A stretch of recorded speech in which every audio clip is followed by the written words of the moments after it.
টাঙ্গাইলের কালিহাতীতে নিম্নমানের জিরা মিশিয়ে বিক্রির অভিযোগে এক ব্যবসায়ীকে 2 লাখ টাকা জরিমানা করেছে ভোক্তা অধিদপ্তর। সোমবার দুপুরে উপজেলার এলেঙ্গা কলেজ রোডে জেলা ভোক্তা অধিদপ্তরের সহকারী পরিচালক আসাদুজ্জামান রোমেলের নেতৃত্বে এই জরিমানা করা হয়। অর্থদণ্ডপ্রাপ্ত মালেক এন্টারপ্রাইজের মালিক বারিক মিয়া। জানা গেছে, মালেক এন্টারপ্রাইজ আমদানিকৃত ভারতীয় মিশরীয় জিরা ও দেশের বিভিন্ন জেলার জিরার মাঝে নিম্নমানের জিরা মিশিয়ে নতুন ডায়মন্ড জিরা নামে মোড়কে প্যাকেট বানিয়ে বাজারজাত করছিল। খবর পেয়ে ভোক্তা অধিদপ্তর অভিযান চালায়। জেলা ভোক্তা অধিদপ্তরের সহকারী পরিচালক আসাদুজ্জামান রোমেল বলেন, ভোক্তাদের স্বার্থ রক্ষায় ভেজাল ও অবৈধ পণ্য বিক্রির বিরুদ্ধে অভিযান চলবে। এ ধরনের অপরাধে জড়িতদের বিরুদ্ধে কঠোর ব্যবস্থা নেওয়া হবে।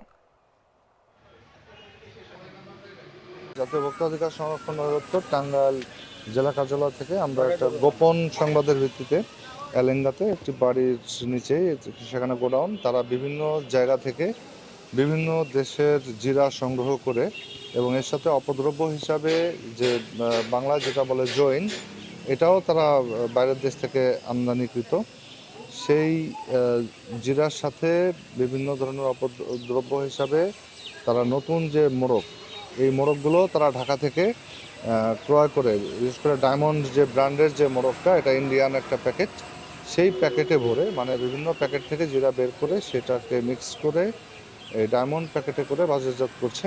এই সকল অপরাধে আমরা এলাকাতে একটি প্রতিষ্ঠানকে ভোক্তা অধিকার আইন অনুযায়ী 2 লাখ টাকা জরিমানা করেছি এবং ভবিষ্যতে যাতে এগুলো না করে আমরা সে বিষয়ে তাদেরকে সতর্ক করেছি এবং মোচলেকা দিয়েছে, এটা তারা করবে না।